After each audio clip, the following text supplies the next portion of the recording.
She gave her jacket to a shivering stranger unaware he was a millionaire who would change her life. Forever the wind howled through Boston streets, a relentless beast driving. Sheets of snow against the windows of Brew Haven, a small coffee shop tucked into a quiet corner of the city inside. The fluorescent lights flickered faintly, casting a dim glow over the empty tables. As the clock ticked past midnight, Anna, L24, stood behind the counter, her apron stained with espresso and her dark hair pulled into a messy bun. She wiped down the espresso machine, her hands moving mechanically despite the exhaustion tugging at her bones. The storm outside raged, rattling the glass, but it was the shadow beyond the door that stopped her cold. A man stood there, hunched against the wind, his thin frame trembling violently under a threadbare coat. Snow clung to his matted hair and his lips were tinged blue. Anna's breath caught her cloth slipping from her fingers. She squinted through the frosted glass. He wasn't moving, just shaking, a ghost in the blizzard. Jesus, she muttered, stepping toward the door behind her. Jake, her coworker, looked up from sweeping the floor, his broom pausing mid-stroke. Anna, what you doing? He called, his voice sharp over the storm's roar. She didn't turn, her hand already on the lock. There's someone out there, he freezing. Jake dropped the broom and crossed the room, peering over her shoulder. Anna, don't go out there, he's not your problem, let him figure it out. Her jaw tightened, her fingers twisting the deadbolt. Not my problem, he's half dead. Jake, I can't just ignore him, he could be drunk or crazy, or look, just call 911 if you're so worried. Jake grabbed her arm, but she yanked it free, spinning to face him. And what? Let him freeze while we wait, no chance. Her voice rose fierce and unyielding. He needs help now. Jake threw up his hands, exasperated. Fine, play hero, but don't expect me to back you up when he turns out to be trouble. Anna ignored him, shoving the door open. The wind hit her like a slap, slicing through her thin sweater as she stepped into the storm.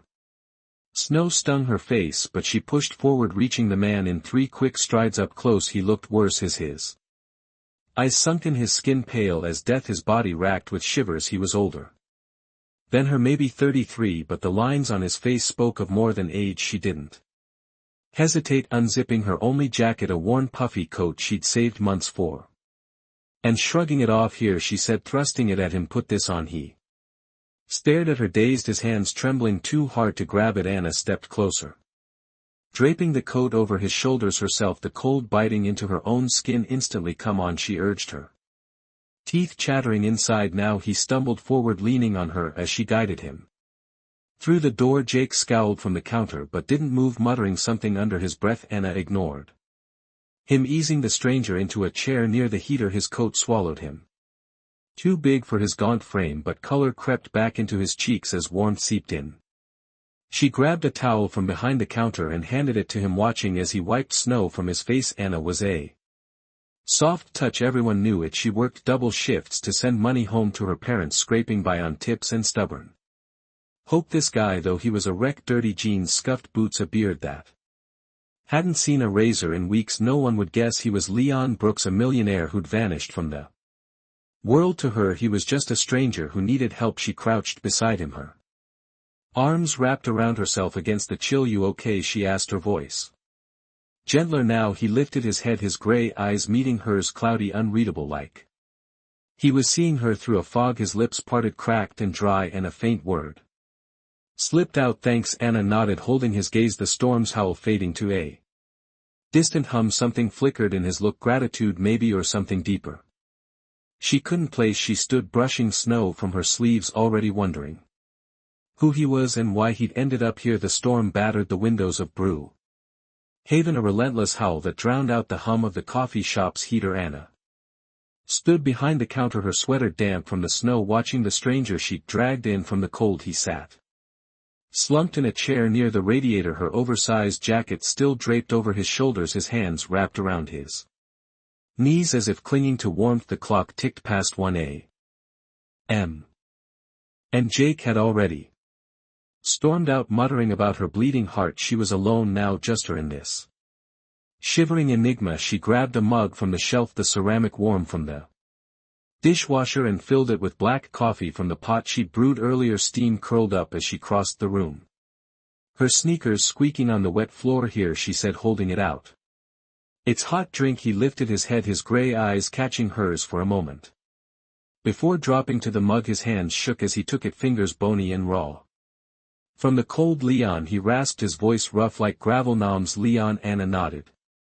Pulling up a chair across from him. I'm Anna. You got a last name? Leon. He stared into the coffee, silent, then took a slow sip, wincing as the heat hit his cracked lips. Just Leon, he muttered.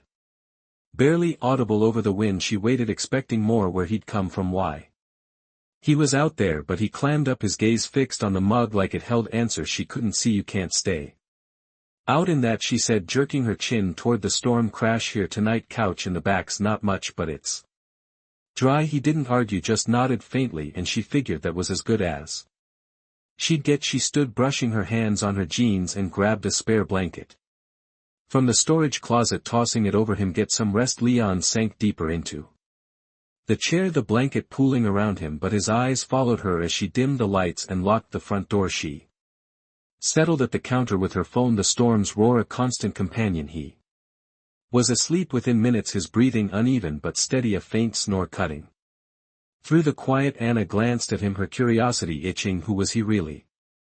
A drifter, a runaway? Something about him didn't fit. She reached for her jacket, still slung over his chair, to grab her keys from the pocket. As she tugged it free, something clinked to the floor, a ring heavy and silver glinting under the faint light. She crouched, picking it up, her fingers tracing its smooth surface. It wasn't cheap, the weight alone screamed money. She turned it over, squinting at the inside band. A single word was engraved in elegant script.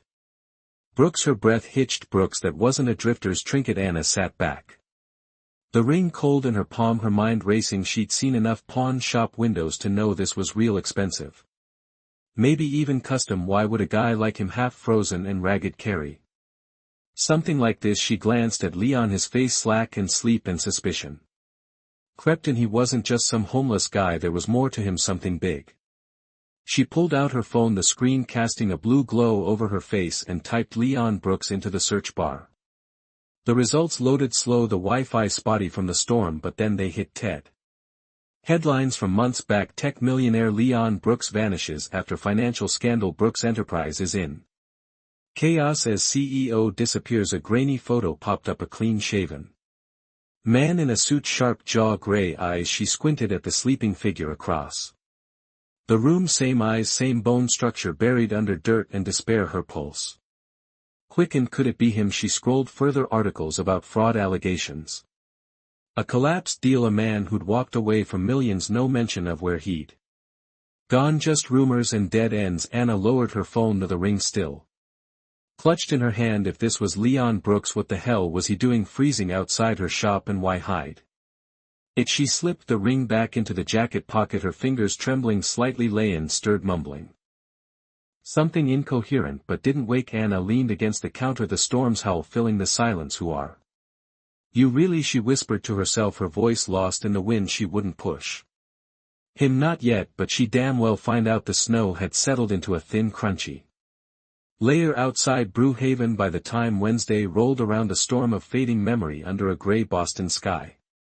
Anna stood behind the counter, steaming milk for a latte, her sweater sleeves rolled up to her elbows. The lunch rush had died down, leaving the shop quiet save for the hiss of the espresso machine and the low hum of a radio playing old jazz. She'd barely thought about Leon since that night. Work and bills had a way of burying stray mysteries, but the ring still sat heavy in her mind, tucked back into her jacket pocket. The bell above the door jingled, and she glanced up, expecting another regular. Instead, a man in a tailored navy vest stepped inside, his polished shoes clicking on the tile. He was tall, clean shaven, his dark hair swept back, and his gray eyes locked onto her with a quiet intensity. Anna froze, the picture nearly slipping from her hands. It was him.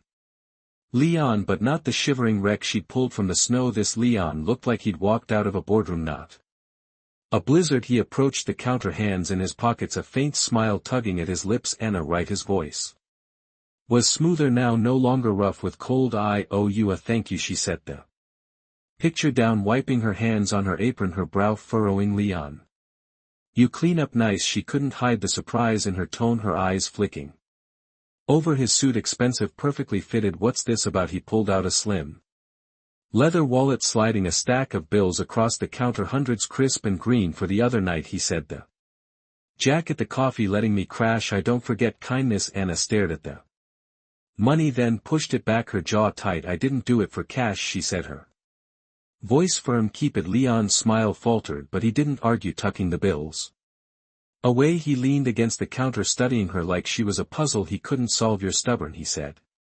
Almost amused. Most people would have taken it. Most people don't drag strangers in from the cold, she shot back, crossing her arms. Why you here? Really, you don't look like you need handouts anymore. He straightened, his expression shifting, something raw flickering behind his polished facade. I wanted to explain, he said, lowering his voice. That night I wasn't myself. I'm Leon Brooks, used to run Brooks Enterprises, tech millions, the whole deal. Lost it all a year ago. Scandal, bad deals. I walked away, hit the streets to forget. Then you showed up.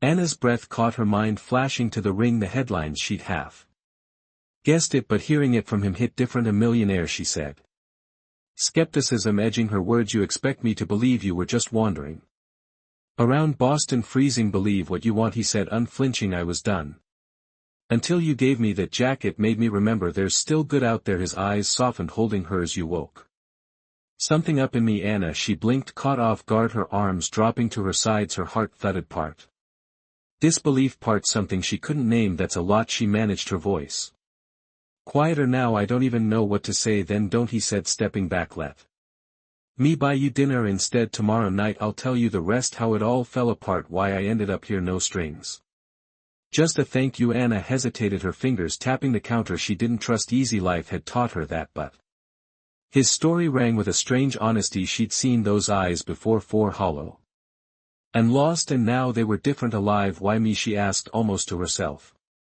Because you didn't have to help, he said simply. But you did. The shop was silent, the radio's jazz filling the gap. Anna chewed her lip, weighing it, curiosity pulling her one way, caution the other.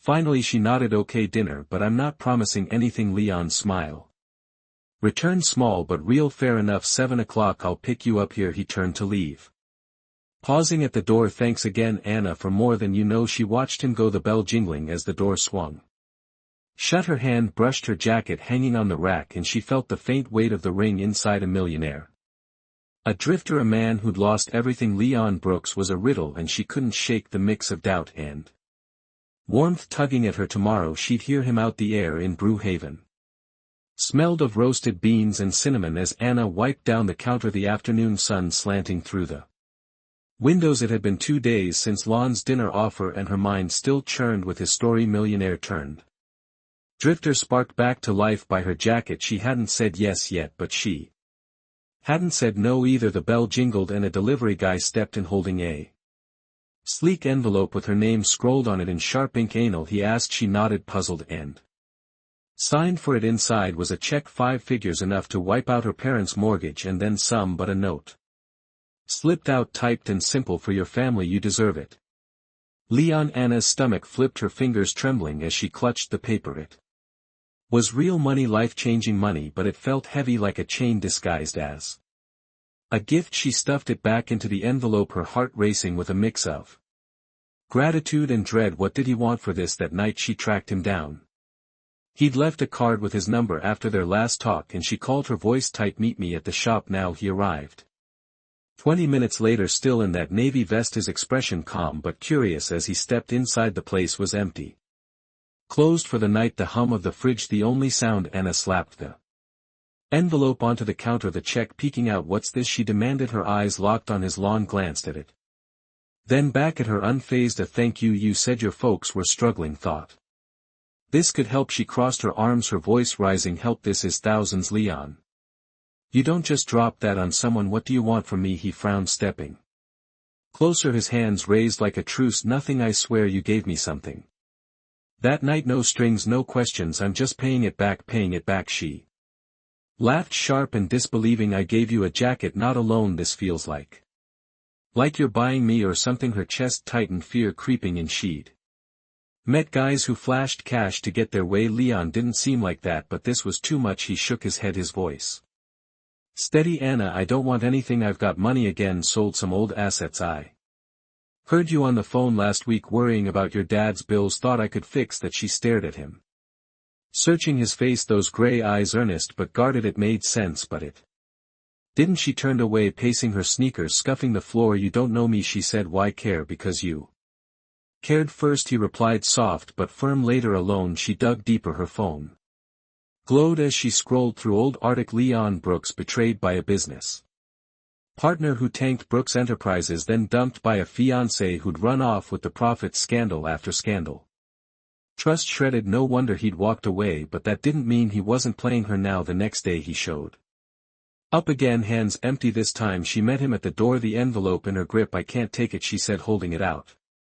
It's too much. I don't trust it. Leon's shoulder sagged, but he nodded, taking it back. Okay, I get it. He paused, his voice quieter. I've been used before. Anna, I'd never do that to you. He scribbled something on a napkin and slid it over. His number again. I don't expect you to pay me back ever. Call if you change your mind. He walked out, the bell chiming behind him. Anna stood there, the napkin crumpled in her hand, torn between his words and the shadows of doubt still clinging to her thoughts. The week slipped by, winter tightening its grip on Boston with icy winds and gray skies.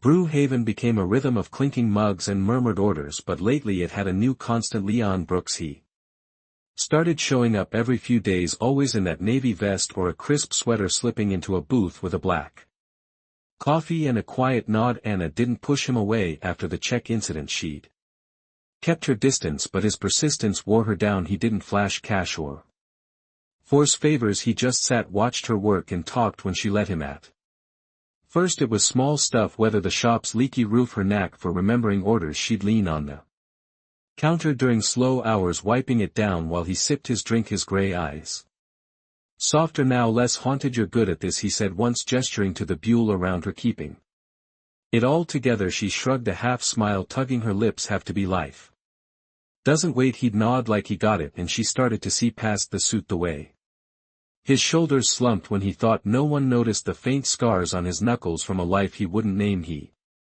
wasn't the polished millionaire from the headlines anymore. He was just Leon, and she liked that version better. One Friday the shop emptied, early snow flurries dusting the windows. Leon lingered, his coffee cold as Anna locked the register. Rough day, he asked, watching her fumble with the keys. Rough week, she admitted, slumping into the booth across from him. Boss cut my hours, rent's due, same old grind. He leaned forward, elbows on the table. You ever think about more, something bigger? She raised an eyebrow, skeptical. Like what? I'm not exactly swimming in options dreams, he said. Simply, what's yours? She hesitated, her fingers tracing the table's edge. No one asked her that. Not really. Baking, she said finally, her voice low. Real stuff. Cakes, bread, a little shop someday. Stupid? Maybe not stupid, he said, his tone firm. Sounds right. She met his gaze, surprised by the steadiness in it, and something shifted. They talked longer that night about her mom's old recipes, his late night drives to clear his head. He didn't push, didn't pry, just listened, and she found herself laughing, the sound rare and unguarded. A few nights later the snow fell thicker, blanketing the city in silence. Leon showed up after closing his coat. Dusted white. Walk with me, he asked, his breath fogging in the air. She grabbed her jacket, the one he'd worn that first night, and followed him out, the cold biting her cheeks. They wandered down empty streets, snow crunching underfoot, the world muffled and still. He told her about his childhood, boarding schools, absent parents, a life of wealth that left him hollow. I built everything, he said, kicking adrift, and lost it all. Didn't care until you. Anna stopped, her boots sinking into the snow, her heart viewing me. He turned, his face half lit by a street lamp, raw and open. You're the first person who made me want to live again, Anna, not just exist, live. His voice cracked, his hands shoved deep in his pockets. I was gone that night you pulled me back. Her breath caught the words sinking in, warm and heavy. She stepped closer, snowflakes clinging to her lashes, and saw the truth in his eyes, vulnerable, real. Leon, she started, then faltered, her own walls crumbling. You make me feel that too, like there's more. He exhaled, a shaky laugh escaping, and reached for her hand. She let him, her fingers curling into his cold but steady. They walked on, sharing dreams under the falling snow. Her bakery, his chance to rebuild not an empire but a life. The city faded, leaving just them. Their steps signed, their voices soft against the storm. By the time they looped back to Brew Haven the snow had piled high, the shop a dark silhouette.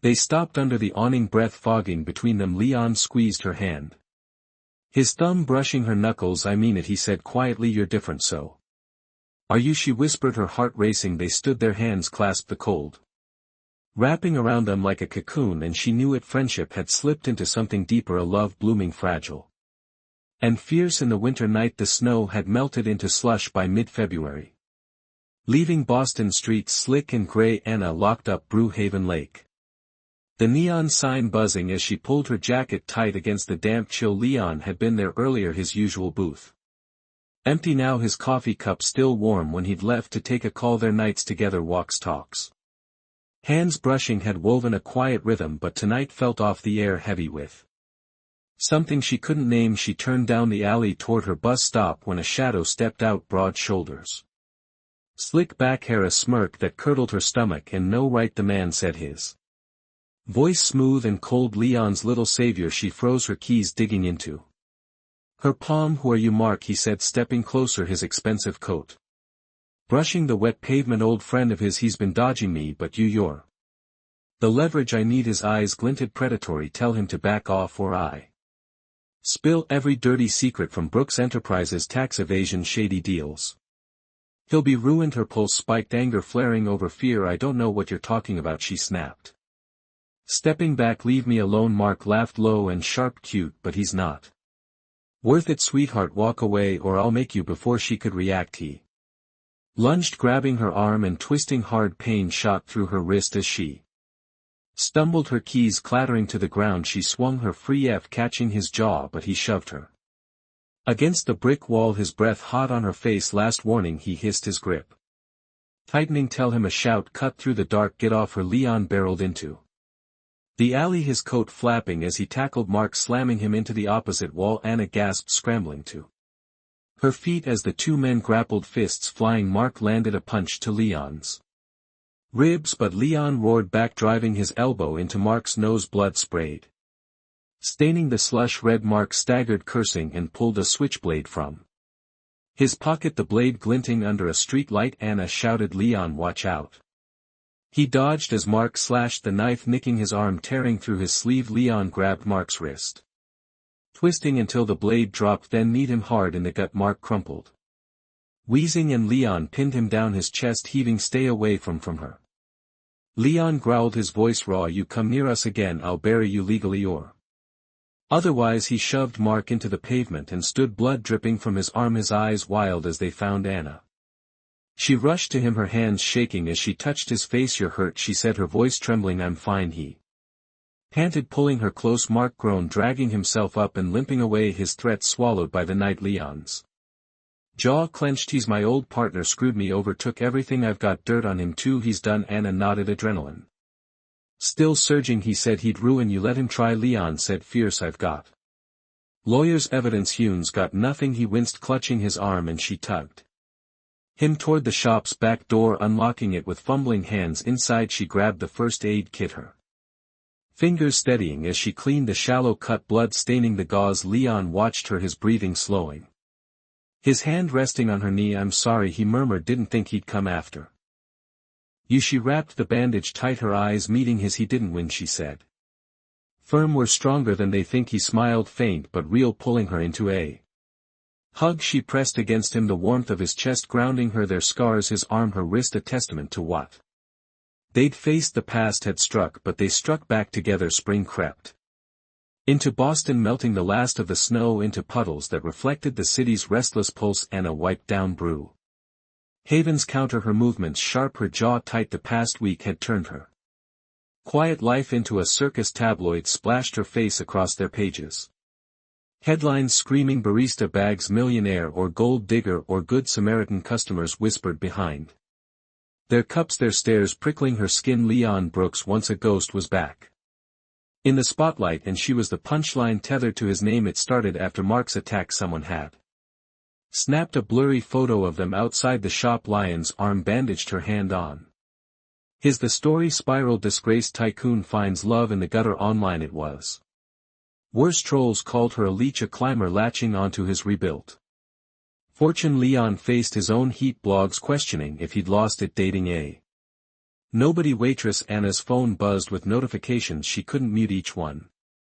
A jab at her pride. She'd avoided Leon since, dodging his calls, working late to Skipped their usual talks tonight though. He showed up slipping through the door as the last customer left. His sweater was casual but his eyes were stormy, fixed on her. "You're shutting me out," he said, leaning on the counter. "Why?" Anna tossed her rag down, her voice low. "You see the papers? They think I'm some parasite." "Leon, your friends probably do too. I can't do this." He stepped closer, his brow furrowing. "I don't care what they think. I care about you." She laughed, bitter, turning away. "Easy for you to say.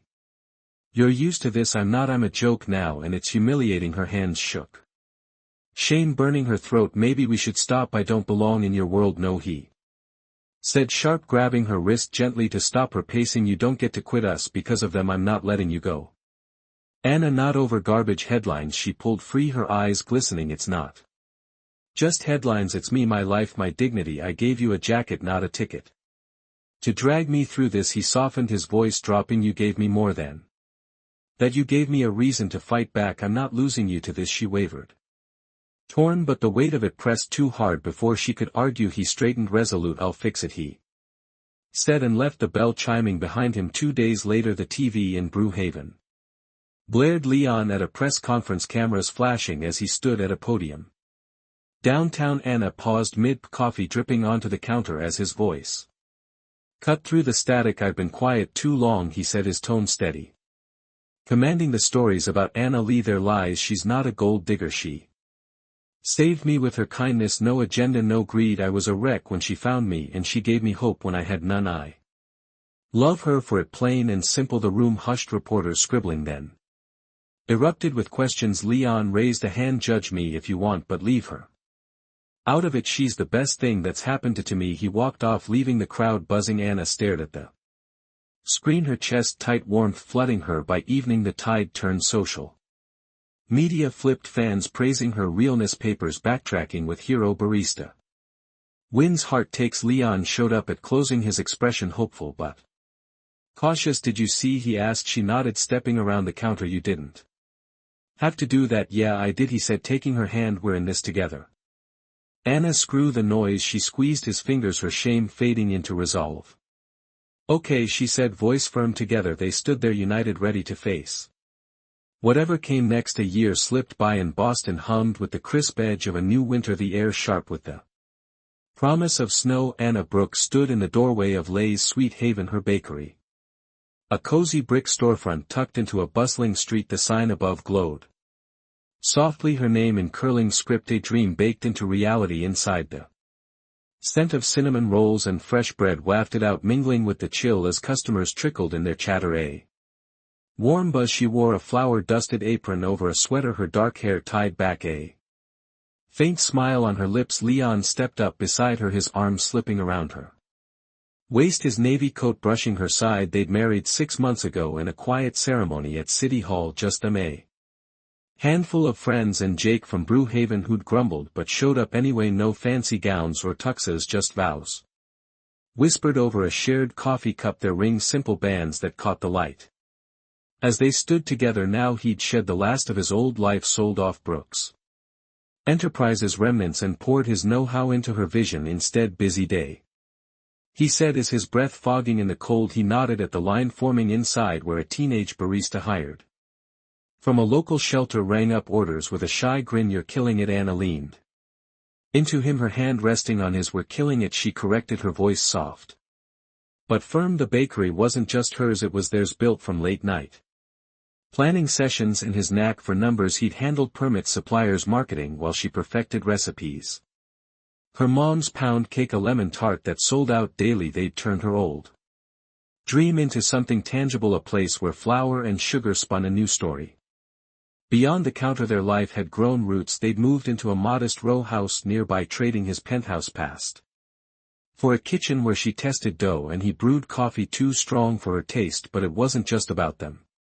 Every week they loaded a van with unsold pastries and blankets, driving to shelters and street corners, handing out warmth to those shivering in the shadows. It started with Anna, her insistence after a night delivering leftovers, but Lon jumped in, his old wealth now a tool for her kindness. They called it Haven Outreach, a quiet mission born from that snowy night she'd saved him inside a volunteer, stacked boxes of rolls for the Evening run, her laughter cutting through the clatter, and I watched her chest swelling, pride yes, but something deeper. A piece she hadn't known before. Leon caught her look, his gray eyes crinkling. "What's that smile for you?" she said, turning to face him. "This all of it." She gestured to the shop, the street, the life they'd carved. I never thought he cut her off, pulling her close, his lips brushing her forehead. "Me neither, you changed everything, Anna." The sky darkened and the first flakes of snow drifted down, light and fleeting, dusting their shoulders. They stepped outside the bakeries, warmed at their backs, and stood on the sidewalk, watching the city blur into white. Lon's hand found hers, their fingers lacing together, steady and sure. A kid darted past, chasing a snowball, his giggle echoing, and Anna laughed, the sound bright against the quiet. She glanced at the shop, her name on the sign, the glow spilling onto the snow, and then at Leon. His face softened by the cold light. They'd faced storms, literal and not his. Past her doubts, the world's noise, and come out stronger. The jacket she'd given him that night hung in their closet, now a worn relic of where it started. But this moment, this life, was the real gift. Snowflakes caught in her lashes as she squeezed his hand, her voice a whisper in the falling hush. "We made it, yeah," he said, his arm tightening around her. "We did." They stood there side by side, the bakery a beacon behind them, snow swirling soft and slow. It was more than a happy ending. It was a beginning, a love forged in kindness, tough as steel, bright as the winter night stretching out ahead. Snow fell gently over Boston, blanketing the sidewalk where Anna and Leon stood, their hands clasped as Lo Sweet Haven glowed behind them. What began with a simple act, a jacket given in a storm, had blossomed into a life of love, purpose and resilience. From a shivering stranger to a partner in every sense, Leon found redemption in Anna's kindness, while she discovered strength in their shared journey. Together they turned hardship into hope, proving that even the coldest nights can lead to the warmest days. As the snow settled, their story whispered a truth: sometimes the smallest gesture can rewrite a lifetime. If Anna and Leon's tale warmed your heart, how a barista's compassion thought a millionaire's despair, how love triumphed over doubt and danger, then don't miss more stories like this. Subscribe to the Soul and Real Stories channel, where every tale stirs your soul and celebrates the power of human connection. Click that subscribe button now and step into the next heart stirring adventure with us.